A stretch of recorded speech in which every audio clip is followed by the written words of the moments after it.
on that wood. ரொம்ப அமைதியா அந்த விறகு கட்டை மேல எப்படி அவன் படுத்திருந்தான்? How many of us would be ready to lie down on the wood? எத்தனை பேர் அந்த விறகு கட்டையில பலி செலுத்த போறோம்னு சொல்லி தூக்கி போட்டா அதுல கிடப்போம்? What a relationship between the father and the son. எவ்வளவு நல்ல உறவு அந்த அப்பாவுக்கும் மகனுக்கும். A son ஒரு மகன் who is ready to be sacrificed, தன்னையே பலியாக ஒப்பு கொடுப்பதற்கு தயாராக இருக்கக்கூடிய மனநிலையில் இருக்கின்றான். ready to be submitted தன்னையே ஒப்பு கொடுப்பதற்கு பணிகின்றான் to his father. அவங்க அப்பா விருப்பத்தை நிறைவேற்றுவதற்கு தன்னையே தாழ்த்துகின்றான். Abraham takes a knife Abraham கையிலே கத்தியை எடுக்கின்றார். and is about to cut off his head. அவர் ஓங்கி அவனுடைய கழுத்தை வெட்டுவதற்கு தயாராகின்றார். And the Bible says, அப்போ விவிலியம் சொல்கின்றது, an angel of the Lord comes and calls out to ஆண்டவருடைய Abraham. தூதர் அப்போது அங்கு வந்து ஆபிரகாம் என்று கூப்பிடுகின்றார். How can Abraham hear the voice of an angel? எப்படி ஆபிரகாமுக்கு அந்த வானதூதருடைய குரல் கேட்டது? How can a sheep hear the voice of a good shepherd? எப்படி ஒரு ஆட்டுக்குட்டிக்கு தன்னுடைய நல்ல மேய்ப்பனுடைய குரல் தெரிந்திருக்கும்? How can a person hear the voice of God? எப்படி ஒரு மனிதனுக்கு கடவுளுடைய குரல் கேட்கும்? When a person is focused on God, he will always hear the voice of ஒரு God. மனிதன் எப்போதும் கடவுளை குறித்து தன்னுடைய பார்வையை அதிலே நிலைத்து அதிலே சரியாக பதித்து வைத்திருப்பான் என்றால் கடவுளுடைய குரல் அவனுக்கு When கேட்கும். a person is focused on his problem, he will always hear the voice of a stranger. எப்போது ஒரு மனிதன் தன்னுடைய பிரச்சனையிலேயே தன்னுடைய கவனத்தை எல்லாம் அவன் செலுத்தி கொண்டிருக்கின்றானோ அப்போது அவன் வேறு ஒருவருடைய குரலைத்தான் கேட்பான். Imagine the pain that Abraham is going through. பாருங்கள், ஆபிரகாமுக்கு எவ்வளவோ வேதனை.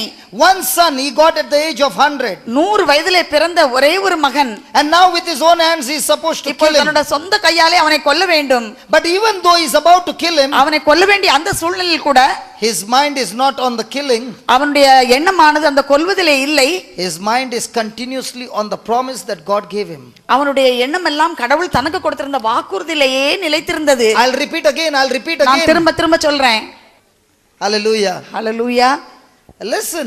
கவனிங்க. This is so important. இது ரொம்ப முக்கியமானது, கவனிங்க. This is so important. ரொம்ப முக்கியம். Every day we go through the same battle. ஒவ்வொரு நாளும் இத்தகைய போராட்டத்தில் தான் நாம் வாழ்ந்து கொண்டிருக்கிறோம். Abraham is facing a trial. இப்போது ஆபிரகாம் ஒரு சோதனையை அவர் சந்திக்கின்றார். He with his own hands have to அவருடைய kill his சொந்த son. கையாலேயே அவருடைய மகனை கொல்ல வேண்டும். But he is not looking at the sacrifice of his son. அவர் தன்னுடைய மகனை பலியாக ஒப்புக் கொடுப்பதை அவர் அங்கு பார்த்து அதிலே கவனத்தை செலுத்தவில்லை. His mind is again and again and again and again working on the promise that God, you send through your son Isaac I shall have descendants. அவருடைய எண்ணம் எல்லாம் கடவுள் தனக்கு தன்னுடைய மகனை பற்றி கொடுத்த வாக்குறுதியிலேயே நிலைத்திருக்கின்றது. ஏனென்றால் இந்த மகன் மூலமாக உனக்கு தலைமுறைகளை சந்ததியாரை நான் தோற்றுவிப்பேன் என்று ஆண்டவர் அவருக்கு வாக்குறுதி கொடுத்தார். My friend, when you go through a trial, நண்பனே, வாழ்க்கையில உங்களுக்கு சோதனை வரும்போது, when you go through some problem, பிரச்சனைகள் வரும்போது, when you are under pressure, உங்களுக்கு பலவிதமான அமுக்கங்கள் அழுத்தங்கள் இருக்கும்போது, what are you thinking? நீங்கள் என்ன யோசிக்கின்றீர்கள்? Are you thinking on the promises of God? நீங்கள் கடவுளுடைய வாக்குறுதியை நினைக்கின்றீர்களா? 100% guaranteed. 100% உத்தரவாதம். You will hear the voice of God. நீங்கள் நிச்சயமாக ஆண்டவருடைய சத்தத்தை கேட்பீர்கள். But if you are focused on your situation, நீங்கள் உங்களுடைய சூழ்நிலையிலே உங்கள் கண்களை நீங்கள் பதித்து வைத்துக் கொண்டிருந்தால் 100% guaranteed. 100% உண்மை. You will only hear the voice of the stranger who is giving you more fear and leading you on the path of death. வேறு ஒரு மற்றவருடைய குரலை தான் நீங்கள் கேட்பீர்கள். பயத்தை கொடுக்கக்கூடிய உங்கள் வாழ்க்கையின் வழியையே மாற்றக்கூடிய ஒருவருடைய குரலை தான் நீங்கள் கேட்பீர்கள். That is why when he was about to kill, he heard the voice of an angel calling out to him. எனவே தான் ஆபிரகாம் தன்னுடைய மகனை கொல்ல வேண்டிய அந்த நேரத்தில் கூட அவரிடத்தில் பேசிய அந்த தூதருடைய சத்தத்தை கேட்டார். If Abraham was thinking about his son's death, Abraham would have killed his son. Abraham தன்னுடைய மகனுடைய அந்த பலியை நான் இப்போது கொடுக்க போகிறேன், வெட்ட போகிறேன், அதையே நினைத்துக் கொண்டிருந்தால் மகனை வெட்டி இருப்பார். So many times we have killed our own people. நாம் நம்முடைய சொந்தத்தில் உள்ளவர்களை நாம் கொன்று போடுகிறோம். So many times we have killed our own marriages. நம்முடைய திருமணங்களையே நாம் கொன்று போடுகிறோம். So many times we have killed our own future. நம்முடைய எதிர்காலத்தை நாம் கொன்று போடுகிறோம். Because our focus was selfish. ஏனென்றால் நம்முடைய பார்வை கவனமெல்லாம் சுயநலத்திலேயே அமுங்கி இருக்கின்றது. Our focus was never on God or his word. நம்முடைய கவனமெல்லாம் ஆண்டவர் மேலும் அவருடைய வார்த்தையின் மேலும் இல்லை. Our focus was only worry and anxiety. நம்முடைய கவனம் எல்லாம் நம்முடைய வாழ்க்கையில் உள்ள கவலைகள், எதிர்காலத்தை குறித்த பயம் இதிலேயே அடங்கி இருக்கிறது. Surely we did not kill anybody with a knife. நாம் கத்தியை எடுத்து ஒருவரை கொல்லவில்லை, but we have killed so many people with our words. ஆனால் வார்த்தையால் அநேகம் பேரை கொன்றிருக்கின்றோம். We have killed so many people with our actions. நாம் நம்முடைய செயல்பாட்டினால் கொன்றிருக்கின்றோம். And we have destroyed our own family, our own children, நம்முடைய our own சொந்த marriage and our own future. சொந்த குடும்பத்தையே, சொந்த பிள்ளைகளையே, சொந்த கல்யாணம் திருமண வாழ்க்கையே நாம் கொன்று போட்டிருக்கின்றோம். Now when the angel stopped him, தூதர், வானதூதர் ஆபிரகாமோடு பேசும்போது the angel said, வானதூதர் இவ்வாறு கூறினார், God has seen your obedience. கடவுள் உன்னுடைய கீழ்ப்படிதலை அவர் கண்டார். Do not kill your son. நீ உன்னுடைய மகனை இப்போது நீ கொல்ல வேண்டாம். Abraham at once began to look around. அப்போது ஆபிரகாம் சுற்றிலும் தன் கண்களை இவ்வாறு ஓட்டி பார்த்தார். I repeat, Abraham at once began to look around. உடனே ஆபிரகாம் தன் கண்களை அவ்வாறு சுற்றிலுமாக அவர் திருப்பி பார்த்தார். And he found a ram. அங்கே ஒரு ஆடு செம்மறி கட்டப்பட்டிருப்பதை அவர் கண்டார். His horns அந்த கொம்பு caught up in a thicket. ஒரு முள் செடியிலே மாட்டிக்கொண்டிருந்தது. That ram அந்த செம்மறிதான் caught up in a thicket அந்த முள்ளிலே மாட்டிக்கொண்டிருந்த அந்த செம்மறியை, is Jesus ஆட்டை, அதுதான் இயேசு. in the New Testament. புதிய ஏற்பாட்டில் இயேசு அவர்தான். That is why you do not find Abraham chasing the ram. அதனால் தான் ஆபிரகாம் அந்த ஆட்டை விரட்டி கொண்டு போய் அதை பிடிக்கவில்லை. He is caught in a thicket. அந்த முள்ளிலே தன்னுடைய கொம்பை மாட்டிக்கொண்டிருந்த அந்த செம்மறியை அவர் பிடித்தார். The ram in the New Testament is caught up in the garden. புதிய ஏற்பாட்டில் செம்மறியானவர் கெத்செமனி தோட்டத்திலே அவர் பிடிக்கப்பட்டார். He did not run away from our there. எங்கேயும் ஓடவில்லை.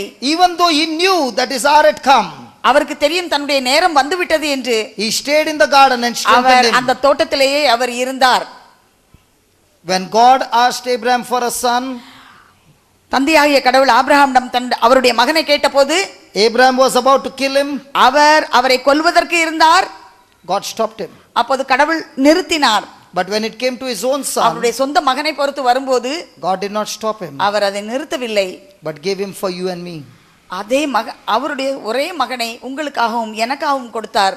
The sacrifice of Jesus, ஆண்டவர் இயேசுனுடைய பலியானது, the blood of Jesus, ஆண்டவர் இயேசுனுடைய இரத்தமானது is what cleanses us அதுதான் நம்மை கழுவி தூய்மைப்படுத்துகின்றது, and gives us life. நமக்கு வாழ்வு தருகின்றது. That ram caught up in a thicket with the horns அந்த முள்ளே கட்டப்பட்ட சுற்றி மாட்டப்பட்ட அந்த ஆடு is Jesus அது ஆண்டவர் இயேசு. caught up with the crown of thorns. முள் முடியினால் சுற்றப்பட்ட அடிக்கப்பட்ட ஆண்டவர் இயேசு. Why the crown of thorns on his head? எதனால் ஆண்டவர் இயேசுவின் தலையிலே அத்தகைய ஒரு முள்முடி? When Adam disobeyed God, ஆதாம் கடவுளுக்கு கீழ்ப்படியாமல் இருந்தபோது God said to Adam, கடவுள் ஆதாமிடம் இவ்வாறு சொன்னார், because you have disobeyed, நீ கீழ்ப்படியாமல் இருந்ததனால் தான் from now on when you will work, இப்போது இருந்து உன்னுடைய வேர்வை நிலத்தில் விழ நீ உழைப்பாய். by the sweat of your brow, உன்னுடைய வேர்வை நிலத்தில் விழும். you shall grow thorns and thistles. நீ முட்களையும் முள்ளை சார்ந்த புற்களையும் நீ உருவாக்குவாய். And Jesus took the same curse ஆண்டவர் இயேசு அதே சாபத்தை எடுத்துக்கொண்டார். of thorns and thistles, அந்த முட்களை முட்செடிகளையும் அவர் எடுத்துக்கொண்டார். made a crown அதிலே ஒரு முள் முடியை பின்னி and put it on his head. அவருடைய தலையிலே வைத்தார். And when his blood came out, அவருடைய இரத்தம் வடிந்தது. the curse of thorns and thistles on our life has been cancelled and we receive the anointing of prosperity in our life. நம்முடைய வாழ்க்கையிலே நாம் சந்திக்கின்ற முட்களும் முட்செடிகளும் அங்கு அழிக்கப்பட்டது. நம்முடைய வாழ்க்கையிலே செழுமையை நாம் பெறுவதற்காக அத்தகைய முள்ளை ஆண்டவர் தன் தலையில் வைத்து வலியை நமக்காக அவர் தாங்கிக் கொண்டார். Can we just close our eyes நம்முடைய கண்களை நாம் மூடுவோமா? and thank Jesus for what he has done? ஆண்டவர் நமக்காக செய்ததற்காக அவருக்கு நாம் நன்றி செலுத்துவோமா? Let us look at Jesus with the crown of thorns ஆண்டவர் இயேசுவை முள்முடியோடு நாம் இப்போது பார்ப்போம். and let us thank him. ஆண்டவர் இயேசுவுக்கு நாம் நன்றி செலுத்துவோம்.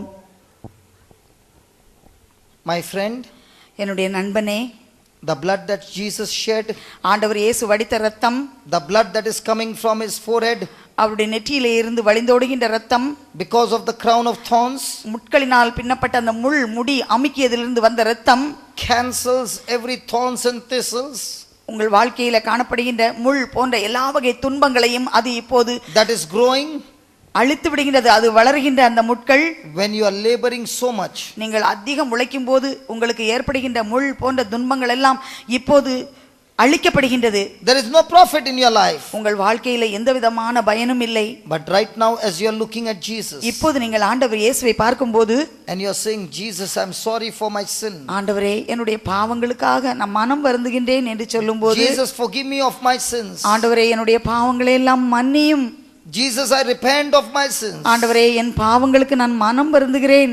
His blood from the forehead அவருடைய நெற்றியிலே இருந்து வழிகின்ற அந்த இரத்தம் is coming upon your forehead, இப்போது உங்களுடைய நெற்றியிலே வழிகின்றது. and the curse of thorns and thistles is cancelled. சாபமாகி அந்த முள்முடி, உங்கள் வாழ்க்கையிலே பிரச்சனைகள் என்ற முள்முடி இருந்தால் அது இப்போது அழிக்கப்படுகிறது. Your mind which was corrupted, உங்கள் எண்ணம் மாசுபட்டதாக இருந்தால் is now being cleansed, அது இப்போது தூய்மையாக்கப்படுகின்றது. and every kind of negative thoughts, எல்லா விதமான எதிர்மறை சிந்தனைகளும், every kind of sinful thoughts, எல்லா விதமான பாவ எண்ணங்களும், every kind of lustful thoughts, எல்லா விதமான களியாட்டத்திற்குரிய எண்ணங்களும், every kind of unclean thoughts, எல்லா விதமான சுத்தம் இல்லாத அசுத்தமான எண்ணங்களும், all that is getting destroyed by the blood of எல்லா Jesus. தீமைகளும் இப்போது ஆண்டவர் இயேசுவின் இரத்தத்தால் அழித்து மாற்றப்படுகின்றது. My friend, என் நண்பனே, believe and thank Jesus. இப்போது அதை நீங்கள் நம்புங்கள், ஆண்டவர் இயேசுக்கு நன்றி செலுத்துங்கள். Believe and thank Jesus. நீங்கள் இப்போது அதை நம்புங்கள், ஆண்டவர் இயேசுக்கு நன்றி செலுத்துங்கள். Thank you Jesus. நன்றி ஆண்டவரே, நன்றி இயேசுவே, Thank you Jesus. நன்றி இயேசுவே. We love you Jesus. உம்மை அன்பு செய்கிறோம் ஆண்டவரே. Amen. Amen. Praise the Lord. Praise the Lord. Now God, கடவுள் after speaking to Abraham, ஆபிரகாமுடன் பேசிய பிறகு, then to Isaac, ஈசாக்கோடு பேசினார், then to Jacob, யாக்கோபோடு பேசினார். he begins to speak again and again. அவர் திரும்ப திரும்ப அவர் பேசிக்கொண்டே இருந்தார். And during the time of Joseph, யோசேப்பின் காலத்தில் his own brothers sold him as a slave. அவருடைய சொந்த சகோதரர்களே அவரை அடிமையாக விற்று போட்டார்கள். And Joseph is raised up as slave in Egypt. எகிப்திலே யோசேப்பு ஒரு அடிமையாக வளர்ந்து வந்தார். There are so many resemblance between Joseph and Jesus. யோசேப்பிற்கும் ஆண்டவர் இயேசுவுக்கும் எத்தனையோ ஒற்றுமைகள் இருக்கின்றது. His own brothers hated him. அவருடைய சொந்த சகோதரர்களை யோசேப்பை வெறுத்தார்கள். And that is also shown in the life of Jesus. ஆண்டவர் இயேசுவுடைய வாழ்க்கையிலும் அதுதான் நடந்தது. His own hated him and rejected him. அவருடைய சொந்த உறவினர்களை, சுற்றத்தார்களை அவர்களை வெறுத்து ஒதுக்கினார்கள் அவரை. His own brothers sold him as a slave. அவருடைய சொந்த சகோதரர்கள் யோசேப்பை அடிமையாக விற்றார்கள். Look at Jesus. ஆண்டவர் இயேசுவை பாருங்கள். He is also sold as a slave by Judas for 30 silver coins. யூதாஸ் 30 வெள்ளி காசுகளுக்காக ஆண்டவரை அடிமை போல் விற்றான். Joseph was loved by his father. யோசேப்பு அவருடைய தந்தையால் அன்பு செய்யப்பட்டான். Jesus also is loved by his ஆண்டவர் father. இயேசு அவருடைய தந்தையாகிய கடவுளால் அன்பு செய்யப்பட்டார். His father gave him a colorful clothing. யோசேப்பினுடைய தந்தை அவருக்கு பல வண்ண நிறமுடைய ஒரு ஆடையை தைத்து கொடுத்திருந்தார். And his brothers stripped him of that clothing. அந்த ஆடையை அவருடைய சகோதரர்கள் வலுக்கட்டாயமாக அதை பிடித்து அதை எடுத்து விட்டார்கள். And when Jesus was carrying the cross, ஆண்டவர் இயேசு சிலுவையை சுமந்து கொண்டு சென்றபோது he also was stripped அவருடைய ஆடைகளும் உரியப்பட்டது. of his clothing. அவருடைய ஆடைகள் அகற்றப்பட்டது. Praise the Lord. Praise the Lord. Joseph was unjustly put into the prison. யோசேப்பு நேர்மையற்ற ஒரு விதத்திலே அவன் சிறையிலே போடப்பட்டார். Jesus was also unjustly condemned. ஆண்டவர் இயேசுவும் நேர்மையற்ற வழியிலே அவர் தீர்ப்பிடப்பட்டார். Joseph became a deliverer for his brothers.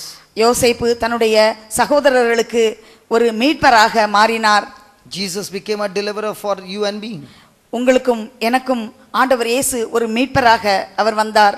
When the time came and his brothers came for help, Joseph was quick to forgive and give them the most fertile land.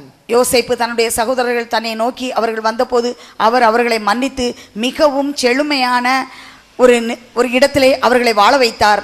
Jesus also is so quick to forgive us and ஆண்டவர் give us இயேசுவும் the best that he earned through his death on the cross. ஆண்டவர் இயேசுவும் மிக வேகமாக நம்மை மன்னிக்கின்றார். அவருடைய சிலுவை மரணத்தின் மூலமாக நமக்காக அவர் விண்ணக வாழ்வை நமக்கு சேமித்து அதை நமக்காக அவர் கொடுத்தார்.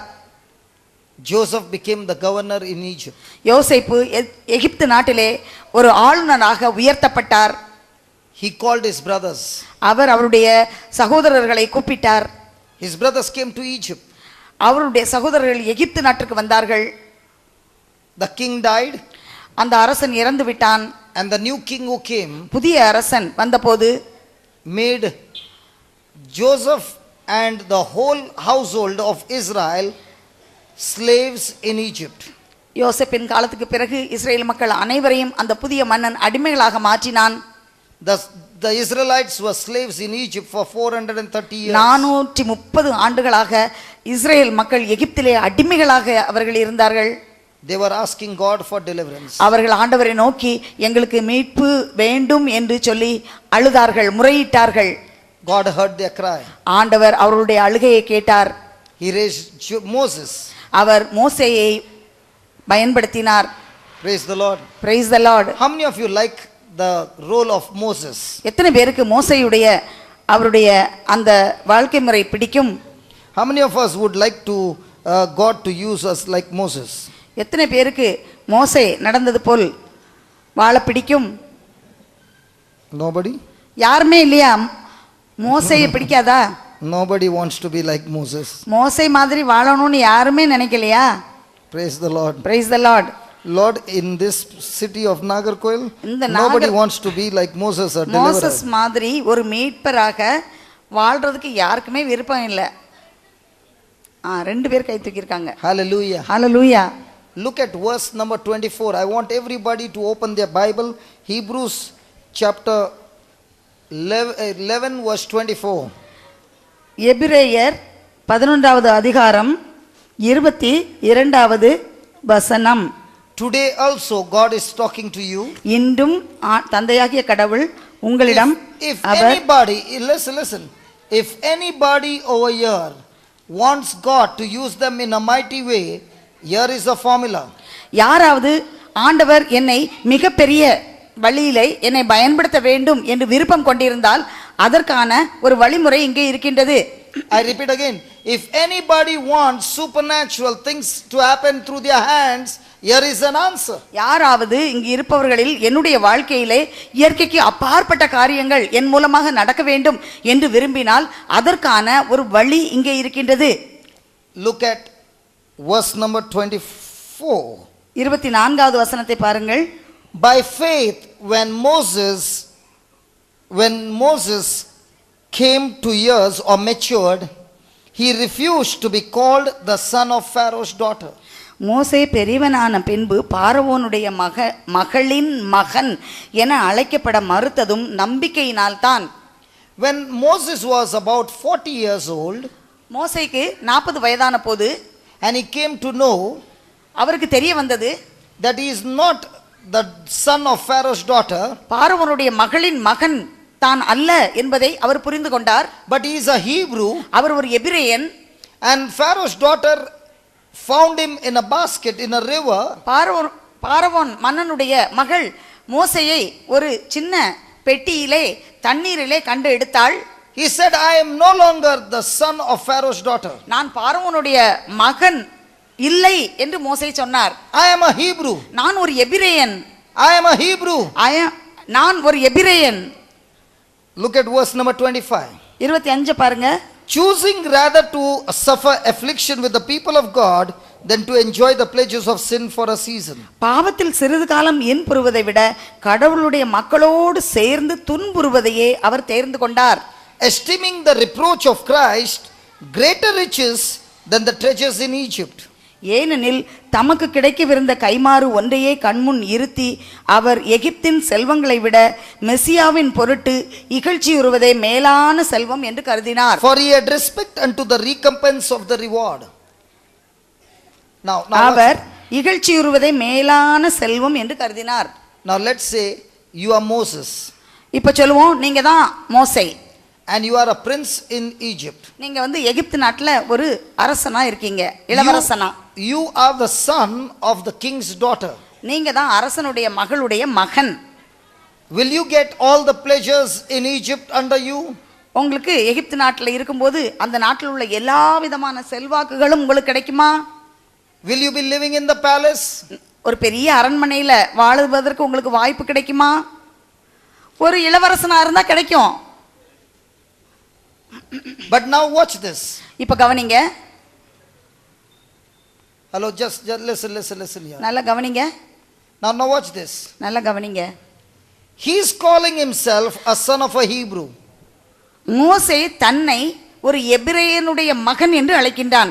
The moment he calls himself a Hebrew, எந்த நிமிடத்தில் தான் ஒரு எபிரேயன் என்று அவர் தன்னை அழைத்தாரோ, he is saying, I do not want the treasure of Egypt. எனக்கு எகிப்தின் செல்வங்கள் வேண்டாம்.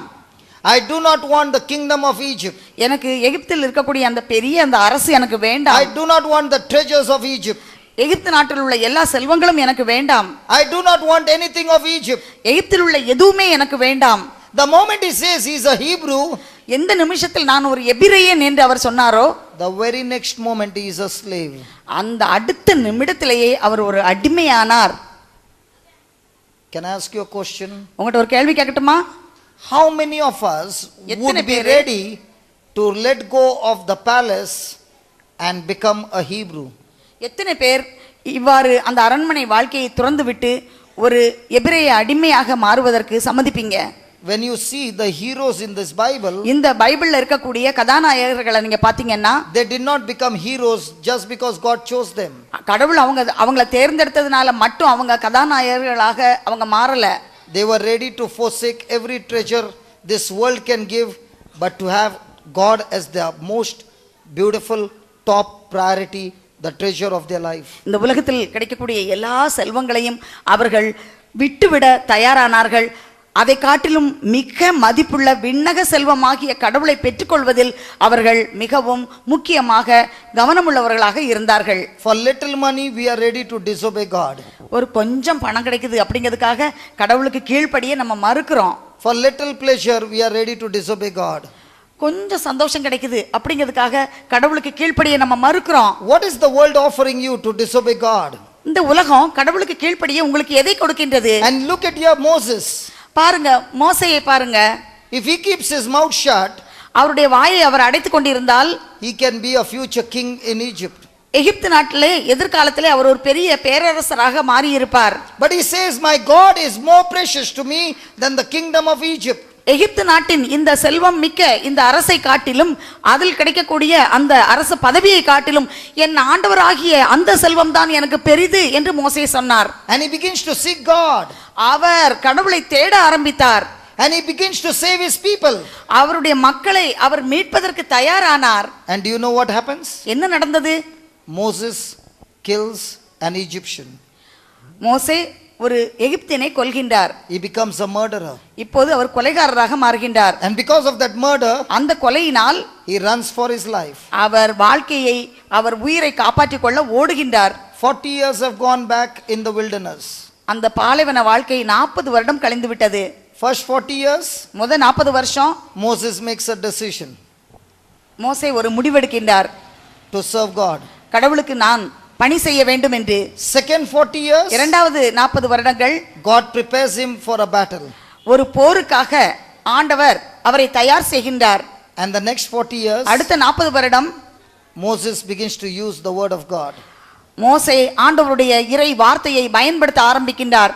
80 years have gone by. 80 வருடங்கள் கடந்து விட்டன. And God begins to speak to Moses in a burning bush. ஒரு எரிகின்ற முட்செடியிலிருந்து ஆண்டவராகிய கடவுள் மோசேயிடம் பேச ஆரம்பிக்கின்றார். And God says to Moses, come on, let's go back to Egypt. அப்போது மோசேயிடம் ஆண்டவர் சொல்கின்றார், வா நாம் எகிப்துக்கு போவோம் என்று. The very place from where you ran away, எந்த இடத்திலிருந்து நீ ஓடி வந்தாயோ, I'll take you to that same place. அதே இடத்திற்கு நான் உன்னை கொண்டு செல்வேன். This time not with your strength, இப்போது உன்னுடைய பலத்தினால் அல்ல, but with my strength. என்னுடைய பலத்தினால் உன்னை நான் கூட்டிச் செல்வேன். And Moses goes and stands before Pharaoh. மோசே பார்வோன் முன்னால் போய் நிற்கின்றார். This time இந்த தடவை with the word of God. இறை வார்த்தையை உள்ளத்தில் கொண்டு அவர் அங்கு நிற்கின்றார். This time இந்த தடவை with the fellowship of God. கடவுளுடைய உறவிலே அவர் போய் நிற்கின்றார். And he tells the king, அந்த அரசனை பார்த்து சொல்கின்றார், let my people go. என்னுடைய மக்களை போக விடு. And the king says, அப்போது அரசன் சொன்னான், I will not let your people நான் go. உன்னுடைய மக்களை போக விட மாட்டேன். And God begins to speak to Moses. அப்போது மோசேயுடன் ஆண்டவர் பேச ஆரம்பித்தார். And he challenges the king. அப்போது அந்த அரசனுக்கு அவர் சவால் விடுகின்றார். One after another the plague comes. ஒவ்வொரு வாதையாக அங்கு வருகின்றது. 9 plagues have come. 9 வாதைகள் முடிந்து விட்டது. Everybody in Egypt is having fear. எல்லா மக்களும் எகிப்தில் உள்ளவர்கள் பயத்திலே இருக்கின்றார்கள். Pharaoh's heart is hardened. ஆனால் பார்வோனுடைய மனம் மட்டும் கடினப்பட்டு போனது. And this time God says to Moses, இந்த தடவை மோசேயிடம் ஆண்டவர் இவ்வாறு கூறுகின்றார், I'm going to send one more plague. நான் இன்னும் ஒரு வாதையை அனுப்ப போகின்றேன். And in this plague, இந்த வாதையிலே Pharaoh will let your people go. பார்வோன் எகிப்திலிருந்து மக்களை உன்னோடு அனுப்புவான் என்று கூறினார். Do you know what's the plague? அது என்ன வாதை என்று தெரியுமா? That night, அந்த இரவு an angel of death will come into Egypt. ஒரு சாவை கொண்டு வருகின்ற ஒரு வானதூதர் எகிப்துக்குள் வருவார். Enter every house in எல்லா Egypt. வீட்டிற்குள் எகிப்தில் உள்ள எல்லா வீடுகளுக்கும் செல்வார். And every firstborn male child எல்லா வீடுகளிலும் தலைப்பேரான ஆண் குழந்தைகளை shall be killed. அவர் கொன்று விடுவார். And that is what you are going to listen on Good Friday, this teaching. பெரிய வெள்ளிக்கிழமை அன்று இந்த போதனையை தான் நீங்கள் கேட்பீர்கள். The Passover meal. பாஸ்கா எவ்வாறு ஆண்டவரின் பாஸ்கா, அந்த பாஸ்காவில் அவர்கள் கடந்து சென்றதை நீங்கள் படிப்பீர்கள். And if you do not understand that Passover in the book of Exodus, you will not understand the Passover meal in the New Testament. விடுதலை பயண நூலில் கொடுத்திருக்கின்ற அந்த பாஸ்கா அந்த நிகழ்ச்சியை நீங்கள் புரிந்து கொள்ளவில்லை என்றால் புதிய ஏற்பாட்டில் இருக்கக்கூடிய அந்த பாஸ்காவையும் உங்களால் புரிந்து கொள்ள முடியாது. I want everybody to listen to it carefully. எல்லாரும் இத கவனமா நீங்க கேளுங்க. After explaining about the Passover meal, அந்த கடைசி பாஸ்கா ராவுணவை நான் விளக்கியவுடன் we will have praise in this place. இந்த இடத்திலே நாம் We will be having prayer நாம் இந்த இடத்திலே ஒரு ஜெபம் வைப்போம். on the Passover. இந்த பாஸ்காவை குறித்து நாம் ஒரு ஜெபம் செய்வோம். You will see with your eyes உங்க கண்ணால நீங்க பாப்பீங்க the Spirit of God manifesting in this place. ஆண்டவருடைய ஆவியானவர் இந்த இடத்திலே அவர் இங்கு வந்து உலவுவதையும் அநேக வெளிப்பாடுகளையும் நீங்கள் காண்பீர்கள். Only those people who will hear attentively யாரெல்லாம் கவனமா இத கேக்குறாங்களோ அவங்க மட்டும் and focus on what is being taught, என்ன சொல்லி கொடுக்கப்படுகின்றதோ அதிலே தங்களுடைய கவனத்தை செலுத்துகின்றவர்கள் they மட்டும் will surely experience அவர்கள் நிச்சயமாக the hand of God coming upon them. ஆண்டவருடைய கரம் அவர்கள் மேல் வருவதை அனுபவிப்பார்கள். I am saying this in advance. நான் இப்போ முதலையே நான் அதை பார்க்கிறேன், நடைபெறுவதற்கு முன்னாலேயே என் கண்கள் அதை காண்கின்றன. Because it is according to the word of God. இது இறை வார்த்தையின் அடிப்படையில் நடக்கின்றது. 9 plagues are over. மனிதன் ஒரு காரியத்தை அவன் செய்து முடிக்கின்றான். Pharaoh is symbolizing the devil. பார்வோன் சாத்தானுக்கு முன் அடையாளமாக இருக்கின்றான். He is troubling God's people again and again. கடவுளுடைய மக்களை அவன் திரும்ப திரும்ப அவன் துன்பப்படுத்துகின்றான். He is not letting the people go. எகிப்தில் இருந்து அந்த மக்களை போக விட மாட்டேன் என்று தடுக்கின்றான். You know, hello, உங்களுக்கு தெரியுமா, I just now said நான் இப்பதான் சொன்னேன், இப்பதான் நான் உங்ககிட்ட சொன்னேன், I want you to be attentive. நீங்க நல்லா கவனிங்கன்னு.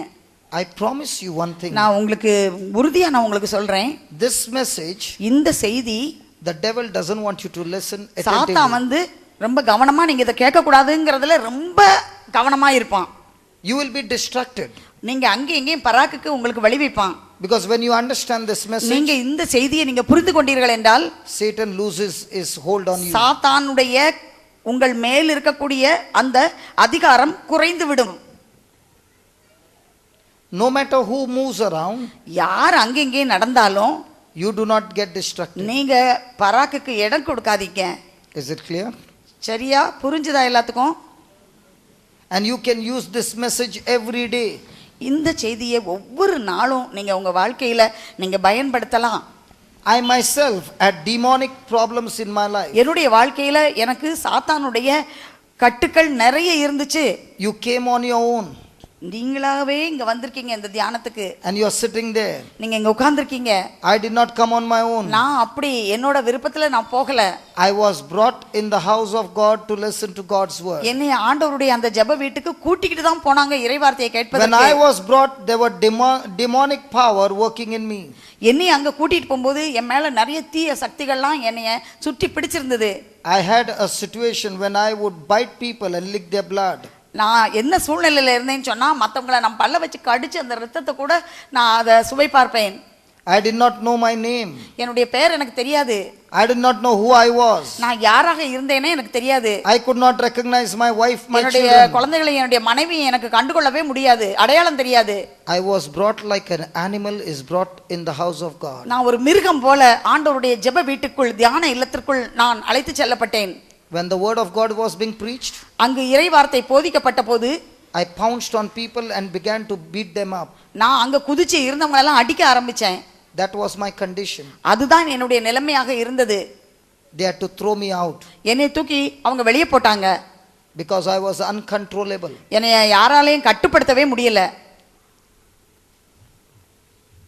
This word changed my life. இந்த இறைவார்த்தை என்னுடைய வாழ்க்கையை முற்றிலுமாக மாற்றியது. That is why I am again and again and again telling you. அதனால தான் நான் திரும்ப திரும்ப திரும்ப உங்களுக்கு நான் சொல்லிட்டே இருக்கேன். In those days, அந்த காலகட்டத்துல I used to run after people. நான் மக்களுக்கு பின்னால ஓடிட்டே இருந்தேன்.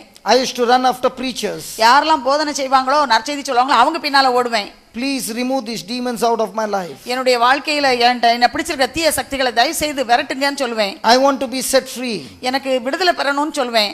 But I learned. ஆனா நான் கற்றுக்கொண்டேன். When I began to study the word of God, நான் இறைவார்த்தையை படிக்க ஆரம்பித்த நாளிலிருந்து this word set me free. இந்த வார்த்தை எனக்கு விடுதலையை கொண்டு வந்தது. And from there on I understood. அந்த நாளிலிருந்து நான் இந்த இறைவார்த்தையை நான் புரிந்து கொள்ள ஆரம்பித்தேன். I do not need to run after preachers. எனக்கு யாருக்கு பின்னாலும் ஓட வேண்டிய தேவை வரவில்லை. But I need to hear only the word of God. என்னுடைய தேவையெல்லாம் இறைவார்த்தையை கேட்பதில் மட்டுமே இருந்தது. I see so many people நான் நிறைய மக்களை பார்க்கிறேன். running after preachers. ஜெபம் பண்றவங்க பின்னால ஓடுறத பார்க்கிறேன். They will ask the preacher, pray over me. என் மேல கை வச்சு ஜெபம் பண்ணுங்கன்னு கேட்பாங்க. But they will not study the word of ஆனா அவங்க God. இறைவார்த்தையை படிக்க மாட்டாங்க. They will be slaves of the preacher all அவங்க their life. போதனை செய்றவங்க நற்செய்தி அறிவிப்பவங்களுக்கு அடிமையா அவங்க வாழ்நாள் ஃபுல்லா இருக்காங்க. If anything happens, ஏதாவது நடந்தா instead of calling God, கடவுளை கூப்பிடுறத காட்டிலும் they will be calling the preacher. யாரு போதிக்கிறாங்களோ அவங்கள போய் கூப்பிடுவாங்க ஃபோன் பண்ணி. That's a miserable life. அது ஒரு மிகவும் பரிதாபத்துக்குரிய ஒரு வாழ்க்கை. A child should call his father in heaven. ஒரு குழந்தை தன்னுடைய தந்தையாகிய கடவுளை விண்ணகத்தில் இருக்கிற கடவுளை அவர்கள் கூப்பிட வேண்டும். A preacher is supposed to teach you the word. போதனையாளர்கள் இறைவார்த்தையை உங்களுக்கு கற்றுக் கொடுக்க வேண்டும். But a preacher should never make the people follow him. ஆனால் போதனையாளர்கள் அவருக்கு பின்னால் மக்கள் ஓடி வர வேண்டும் என்று எதிர்பார்க்க கூடாது. If you do not understand the word, இந்த இறைவார்த்தையை நீங்கள் புரிந்து கொள்ளாவிட்டால் you will run after people. நீங்க மனிதர்களுக்கு பின்னால் ஓடிக்கொண்டே இருப்பீர்கள். Do you want that life? அப்படிப்பட்ட ஒரு வாழ்க்கை உங்களுக்கு வேண்டுமா? Do you want that life? உங்களுக்கு அப்படி ஒரு வாழ்க்கை வேண்டுமா?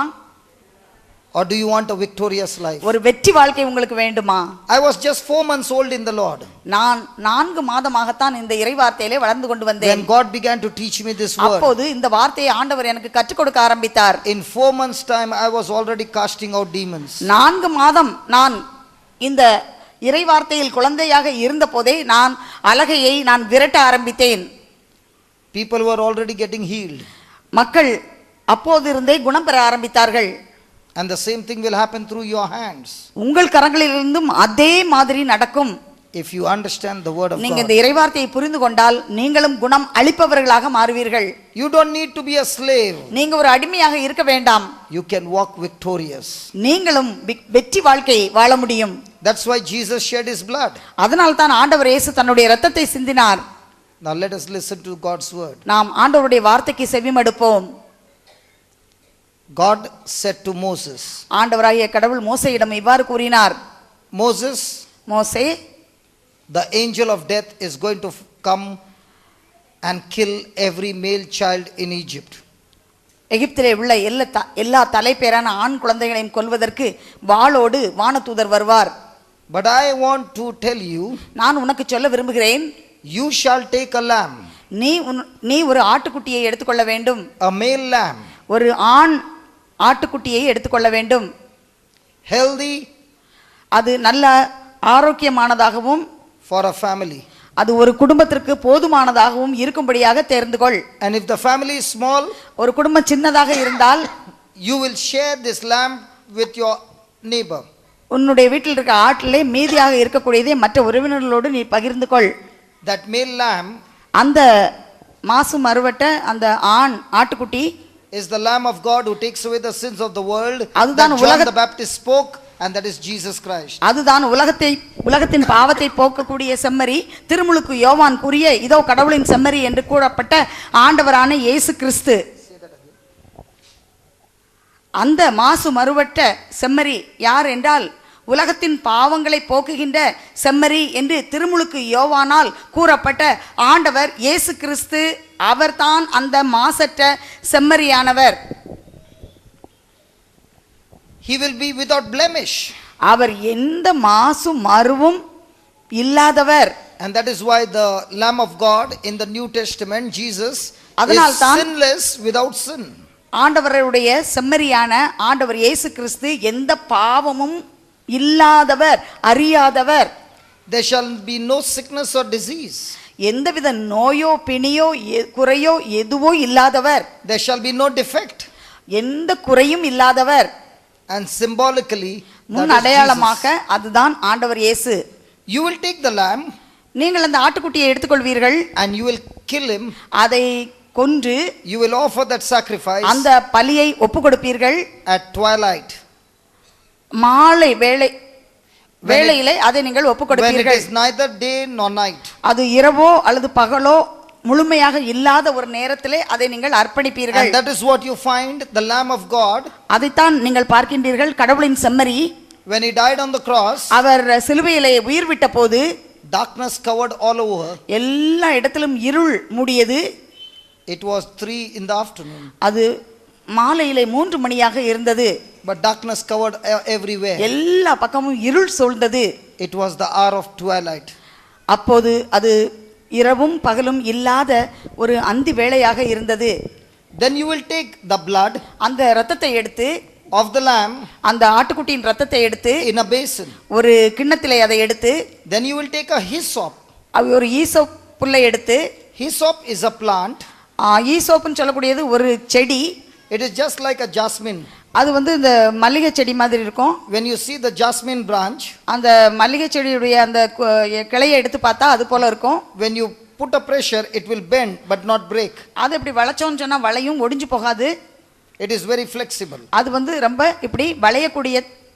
So the plant hyssop is very flexible. அது நன்றாக வளையக்கூடிய தன்மை வாய்ந்தது. You will take the hyssop, அந்த ஈசோப்பை எடுத்து you will dip it in the அந்த basin, இரத்தத்துக்குள்ள வச்சு நல்லா அமுக்கி, and you will put in the door post. அந்த உங்களுடைய வாச நில கதவு அதுல அதை நீங்க தெளிப்பீங்க. You will put outside the door post. கதவுக்கு வெளியேயும் அதை நீங்க தேய்ச்சி வைக்கணும் அடையாளமா. And on the lintel. அந்த 2 கதவு நிலைகள்லயும் நீங்க தேய்க்கணும். But you will not put it on the floor. நீங்க தரையில போடக்கூடாது. The male son, அந்த வீட்டுடைய தலை மகன், the eldest one, மூத்த மகன் will not go out of the room. வீட்டை Will விட்டு not go out of the door. வீட்டை விட்டு அந்த கதவை விட்டு வெளியே செல்லக்கூடாது. Because if he goes out, அவன் வெளியே போனா he shall be dead. அவன் இறந்து போயிருவான். That night, அந்த இரவு you will wear a belt around your waist. உங்க இடுப்பை சுத்தி ஒரு இடுப்பு கச்சையை நீங்க கட்டிக்கணும். Sandals on your feet. உங்க கால்ல செருப்பு போட்டுக்கணும். And you shall eat, and a staff in your hand. கையில ஒரு கோலை வச்சுக்கணும். And you shall eat the Passover lamb. அந்த மாலையிலே சமைக்கப்பட்ட அந்த பாஸ்கா ஆட்டினுடைய அந்த இறைச்சியை நீங்கள் சாப்பிட வேண்டும். Praise the Lord. Praise the Lord. That night, அந்த இரவு the angel of death will enter into Egypt. சாவை வரவழைக்கக்கூடிய அந்த வானதூதர் எகிப்துக்குள் நுழைவார். But when the angel of death, அந்த சாவை கொண்டு வருகின்ற அந்த வானதூதர், will see the blood of the lamb எல்லா கதவுகளிலும் இருக்கக்கூடிய செம்மறியின் ரத்தத்தை பார்த்துவிட்டு on the doorpost. அந்த நிலைகளிலும் கதவு ஓரங்களிலும் இருப்பதை அவர் பார்த்துவிட்டு He will not enter the house, அவர் அந்த வீட்டுக்குள் நுழைய மாட்டார், but he will pass over. அவர் கடந்து செல்வார். And because the angel of death pass over, அவ்வாறு அந்த சாவை வரவைக்கக்கூடிய தூதர் கடந்து சென்றதும் there shall be no death in your house. உங்கள் வீடுகளிலே சாவு இருக்காது. There shall be no death in the cattle. உங்களுடைய ஆடு மாடுகளிலும் சாவு இருக்காது. There shall be no death in anything that God has given you. ஆண்டவர் உங்களுக்கு கொடுத்திருக்கின்ற எந்த செல்வத்திலும் எந்த விதத்திலும் அங்கு சாவு இருக்காது. Moses spoke these words மோசே இந்த வார்த்தைகளை எல்லாம் to the people of Israel. இஸ்ரவேல் மக்களிடம் பேசினார். You know what the people of Israel did? அந்த இஸ்ரவேல் மக்கள் என்ன செய்தார்கள் தெரியுமா? They believed. அவங்க நம்பினாங்க. They believed. அவங்க நம்பினாங்க. They believed. அவங்க நம்பினாங்க. And they took a lamb. அவங்க ஒரு ஆட்டை எடுத்தாங்க. They sacrificed the lamb. அந்த ஆட்டுக்குட்டியை அவங்க பலி கொடுத்தாங்க. And because the lamb was big for a household, ஒரு வீட்டுக்கு அந்த ஆடு பெரிதாக இருந்துச்சுன்னு சொன்னா they shared it with the பக்கத்துல neighbor. அவங்களுடைய பக்கத்துல உள்ளவங்க கூட சேர்ந்து அதை பகிர்ந்து உண்டார்கள். The same thing happens in our life. நம்முடைய வாழ்க்கையிலும் இதுதான் நடக்கின்றது. Jesus is the Lamb of God. ஆண்டவர் இயேசுதான் அந்த மாசு மறுவற்ற செம்மறி. And Jesus said, ஆண்டவர் சொன்னார், the one who eats my body என்னுடைய உடலை உண்பவர்கள் and drinks my blood, என்னுடைய இரத்தத்தை குடிப்பவர்கள், I will dwell in him நான் அவனுள் இருப்பேன், and he will dwell in me. அவன் என்னுள் இருப்பான். And when you receive Jesus, ஆண்டவர் இயேசுவை நீங்கள் பெற்றுக்கொள்ளும்போது he is a lamb so big, அந்த ஆடு செம்மறி ரொம்ப பெரியது. a family cannot consume him. அந்த நம்ம குடும்பம் முழுவதுமாக ஏற்றுக்கொள்ள அவ்வளவு எடுத்துற முடியாது. And therefore, அதனால் any person யாராக இருந்தாலும் who has received Jesus ஆண்டவர் இயேசுவை உள்ளத்திலே ஏற்றுக்கொண்டால் is supposed to share Jesus with others. ஏற்றுக்கொண்ட உட்கொண்ட ஆண்டவர் இயேசுவை மற்றவர்களோடு பகிர்ந்து கொள்ள வேண்டும். Hallelujah. Hallelujah. Praise the Lord. Praise the Lord. Praise the Lord. Praise the Lord. Praise the Lord. Praise the Lord. Are we doing that? நம்ம அதை செய்யறோமா? Are we sharing Jesus with others? ஆண்டவர் இயேசுவை மற்றவர்களோடு நாம் பகிர்ந்து கொள்கின்றோமா? Now, the father would take the lamb. அந்த வீட்டில் உள்ள தகப்பன் அந்த ஆட்டை அவர் எடுத்துக்கொள்வார். And so also the heavenly Father has provided a lamb of God for you and me. அதே போல்தான் தந்தையாகிய கடவுள் உங்களுக்கும் எனக்குமாக ஒரு செம்மறியை கொடுத்திருக்கின்றார். The father would take the blood in a basin. தந்தை அந்த இரத்தத்தை ஒரு கிண்ணத்தில் எடுத்துக்கொள்வார். And sprinkle on the doorpost. கதவு நிலைகளிலே அதை தெளிப்பார். The son could not come out. ஆனால் மகன் வெளியே வர முடியாது. To see the blood. அந்த இரத்தத்தை பார்ப்பதற்கு வர முடியாது. The son could never see the blood on the doorpost because the blood was always on the outside. அந்த இரத்தமானது வெளியே நிலையிலே இருந்ததனால் அந்த தலை மகன் அதை பார்க்கவே முடியாது. But yet the son believed in the love of his father. ஆனால் அந்த மகன் அந்த தந்தையுடைய அன்பை அவன் நம்பினான். He believed that the father had put the blood on the outside. தன்னுடைய தந்தை அந்த இரத்தத்தை வெளியே இருந்து அவர் போட்டிருக்கின்றார் என்பதை அவன் நம்பினான். And so is the son saved. அதனால் அந்த மகன் காப்பாற்றப்பட்டான். Today the same thing is happening to us. இன்று நமக்கு அதே தான் நடக்கின்றது. Revelation chapter 12 says we overcome the devil by the blood of the lamb.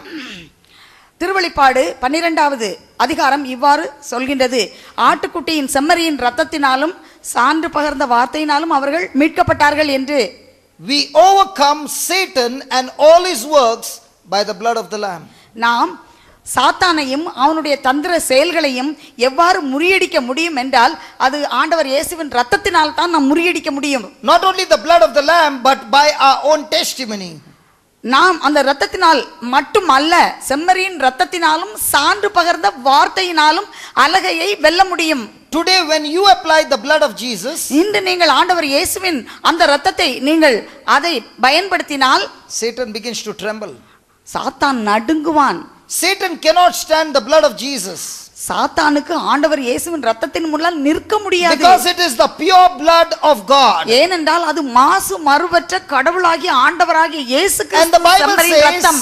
Bible சொல்கின்றது, life is in the blood. இரத்தத்தில் உயிர் இருக்கிறது. When you have the blood, உங்களிடத்தில் இரத்தம் இருந்தால் you have the life of God. ஆண்டவருடைய வாழ்வு உங்களிடத்திலே இருக்கிறது. When you have the blood of Jesus, ஆண்டவர் இயேசுவின் இரத்தம் உங்களிலே இருந்தால் sicknesses get tormented. அந்த நோயானது அங்கு நொறுக்கப்படும், அது துன்புறுத்தப்படும். Every work of the devil gets tormented. அழகினுடைய எல்லா விதமான தந்திர செயல்களும் அங்கு You அலைக்கழிக்கப்படும். see the blood of Jesus. நீங்கள் ஆண்டவர் இயேசுவின் ரத்தத்தை பார்க்க முடியாது. But you can believe it by faith. ஆனால் உங்களுடைய விசுவாசத்தின் மூலமாக நீங்கள் அதை பார்க்க முடியும். Just as the elder son believed. எவ்வாறு அந்த தலை மகன் அந்த ரத்தம் அங்கே இருக்கின்றது என்று Even நம்பினானோ, though he could not see, அவன் கண்களால் பார்க்க முடியாத போதும் நம்பினான். But he believed. அவன் நம்பினான். How many of us believe in the blood of Jesus? நாம் எத்தனை பேர் ஆண்டவர் இயேசுவின் ரத்தத்திலே நாம் நம்பிக்கை வைத்திருக்கின்றோம்? How many of us regularly apply the blood of Jesus? எத்தனை பேர் ஆண்டவர் இயேசுவின் ரத்தத்தை நம்மேல் எப்போதும் நாம் தேய்த்துக் கொள்கின்றோம்? How many of us open a mouth and testify the blood of Jesus gives me the victory? எத்தனை பேர் நம்முடைய வாயை திறந்து நாவினால் ஆண்டவர் இயேசுவின் ரத்தம் எனக்கு வெற்றி தருகின்றது என்று நாம் அறிக்கை இடுகின்றோம்? My friend, என் நண்பனே, that night அந்த இரவு the Egyptians were praying to their God. எகிப்தியர்கள் எல்லோரும் அவர்கள் தெய்வத்திடம் அவர்கள் ஜெபித்துக் கொண்டிருந்தார்கள். But their God could not save. அவர்களுடைய தெய்வம் அவர்களை காப்பாற்ற முடியவில்லை. The Israelites did not know anything. Israel மக்களுக்கு எதுவும் தெரியாது. But when the instruction was given, அவர்களுக்கு இவ்வாறு மோசேயிடம் இருந்து சில அறிவுரைகள் கூறப்பட்ட போது, by Moses, மோசேயினால், because God had given him the instruction, கடவுள் அவரிடத்திலே பல நிபந்தனைகளை எல்லாம் அவர் கூறியிருந்தார். The people of Israel believed. Israel மக்கள் அதை நம்பினார்கள். Today how many people believe? இன்று எத்தனை மக்கள் நம்புகின்றார்கள்? Because today everybody wants to reason out. இன்றைக்கு எல்லோருக்கும் ஒரு காரணம் தெரிய வேண்டும். And because you start reasoning, நீங்க எப்போதும் காரணத்தை தேடி அலைவதனால் your very reasoning has become the enemy of your faith. உங்களுடைய காரணத்தை தேடுகின்ற அந்த குணமே உங்களுடைய விசுவாசத்திற்கு எதிரியாகி விட்டது. How many of us testify? எத்தனை பேர் நம்ம சாட்சியப்படுத்துகின்றோம், சான்று பகர்கின்றோம்? I overcome every work of the devil by the blood of Jesus. சாத்தானுடைய எல்லா விதமான தந்திர செயல்களையும் இயேசுவின் ரத்தத்தினால் நான் முறியடிக்கின்றேன் என்று எத்தனை பேர் சான்று நாம் பகர்கின்றோம்? Satan, you have no power, no place in me. சாத்தானே, உனக்கு என்னிடத்தில் எந்த விதமான இடமோ ஆற்றலோ இல்லை என்று கூறுகின்றோம். Praise the Lord. Praise the Lord. Hallelujah. Hallelujah. Somebody will be sitting there and saying, brother, I can't see the blood. அங்க உட்கார்ந்துட்டு யாராவது சொல்லலாம், நான் ஒன்றும் அந்த ரத்தத்தை பார்த்தது இல்லையே. My friend, you don't need to see the blood with your natural eyes. நண்பனே, உன்னுடைய இயற்கையான இந்த கண்களினால் அந்த ரத்தத்தை பார்க்க வேண்டும் என்று அவசியம் இல்லை. You must start seeing it with these eyes. இந்த இறைவார்த்தை என்ற இந்த கண்ணால் நாம் அதை பார்க்க வேண்டும். ஆவிக்குரிய கண்ணினால் நாம் பார்க்க வேண்டும். As I'm speaking right now, நான் இப்போது பேசிக் கொண்டிருக்கும் போது, there's a person who is going through a shooting pain in your chest. இந்த நெஞ்சில நல்ல குத்துற மாதிரி வலி உள்ள ஒருவர் இப்போது இருக்கிறார். Where are you, my friend? யார் அந்த நெஞ்சில குத்துற மாதிரி வலி உள்ளவங்க? You got tremendous pain on your chest. இப்போது நல்ல வலி இருக்குது நெஞ்சில, அது யாரு? Where are you? நீங்க எங்க இருக்கீங்க? எழும்புங்க. யாருக்கோ ஒருத்தருக்கு நெஞ்சில நல்ல சுருக்குன்னு குத்துற மாதிரி ஒரு வலி இருக்குது. Right now God wants to show you how the blood of Jesus can heal you. ஆண்டவர் இயேசுவுடைய ரத்தம் எவ்வாறு உங்களுக்கு குணமளிக்கும் என்பதை இப்போது ஆண்டவர் காட்ட விரும்புகின்றார். Wherever you are, stand and come in the front. நீங்க எங்க இருந்தாலும் நீங்க எழும்பி இங்க வாங்க. Please get up from your seat and come in front. உங்க இடத்தை விட்டு எழும்பி நீங்க முன்னால வாங்க. Surely the person is there. யாரோ ஒருத்தங்களுக்கு நெஞ்சில வலி இருக்குது. இந்த one person is. Come in front. இங்க வாங்க. Come in front. உள்ள இங்க முன்னால வாங்க. Are there anybody more? You got a very painful chest. நல்லா வலிக்குதுல நெஞ்சு? You also got a pain on your chest? Anybody else? வேற யாராவது இருந்தா வாங்க. Anybody else? Come this side. இந்த பக்கமா வாங்க. Now watch this. இப்ப கவனிங்க. Close your eyes, my sisters. கண்ணை முடிக்கங்க. I want you to watch. நீங்க எல்லாரும் கவனிங்க. நீங்க கண்ணை முடிக்கங்க. ரெண்டு பேர் கண்ணை The power in the blood of Jesus. ஆண்டவர் இயேசுவின் ரத்தத்தில் இருக்கக்கூடிய அந்த வல்லமை. Nobody can see the blood of Jesus. யாருமே ஆண்டவர் இயேசுவின் ரத்தத்தை பார்க்க முடியாது. But you can believe in the blood of Jesus. ஆனா இயேசுவின் ரத்தத்தில் இருக்க வல்லமையில நீங்க நம்பிக்கை வைக்கலாம். Now say these words. இந்த வார்த்தைகளை நீங்க சொல்லுங்க. Lord Jesus, ஆண்டவர் இயேசுவே, இயேசுவே ஆண்டவரே, இயேசுவே ஆண்டவரே, I believe நான் நம்புகின்றேன். நான் நம்புகின்றேன். your word says உம்முடைய வார்த்தை சொல்கின்றது, உம்முடைய வார்த்தை சொல்கின்றது, we overcome the devil சாத்தானை நாம் முறியடிக்கின்றோம். சாத்தானை நாம் முறியடிக்கின்றோம். by the blood of the Lamb செம்மறியின் இரத்தத்தினால் செம்மறியின் இரத்தத்தினால் சாத்தானை முறியடிக்கின்றோம். சாத்தானை முறியடிக்கின்றோம். and by the word of our testimony. சான்று பகிர்கின்ற வார்த்தையால் சான்று பகிர்ந்த வார்த்தையால் சாத்தானை சாத்தானை முறியடிக்கின்றோம். முறியடிக்கின்றோம். Lord Jesus, ஆண்டவர் இயேசுவே, ஆண்டவர் இயேசுவே, I cannot see you. எனக்கு உம்மை பார்க்க முடியாது. எனக்கு உம்மை பார்க்க முடியாது. I cannot see your blood. உம்முடைய இரத்தத்தை என்னால் பார்க்க முடியாது. உம்முடைய இரத்தத்தை என்னால் பார்க்க முடியாது. But just as ஆனால் ஆனால் the Father took the blood of the Lamb ஒரு தகப்பன் செம்மறியின் இரத்தத்தை எடுத்து ஒரு தகப்பன் செம்மறியின் இரத்தத்தை எடுத்து and sprinkled it on the doorpost, கதவின் நிலைகளிலும் கதவின் நிலைகளில் கதவிலும் கதவிலும் தெளித்தது போல தெளித்தது போல in the same way அதே போல் அதே போல் I sprinkle your blood நான் உம்முடைய இரத்தத்தை நான் உம்முடைய என் இரத்தத்தை மீது தெளிக்கின்றேன். என் மீது தெளிக்கின்றேன். upon myself. என்னுடைய என்னுடைய முழு உடலிலும் முழு நான் உடலிலும் தெளிக்கின்றேன். நான் தெளிக்கின்றேன். I believe right now நான் இப்போது நம்புகிறேன். நான் இப்போது நம்புகிறேன். I am covered by the blood of Jesus. இயேசுவின் இரத்தத்தினால் இயேசுவின் இரத்தத்தினால் நான் மூடப்பட்டிருக்கின்றேன். நான் And மூடப்பட்டிருக்கின்றேன். this is my word of testimony. இது இது என்னுடைய என்னுடைய சான்று பகர்கின்ற சான்று பகர்கின்ற வார்த்தை. வார்த்தை. Every sickness எல்லா நோயும்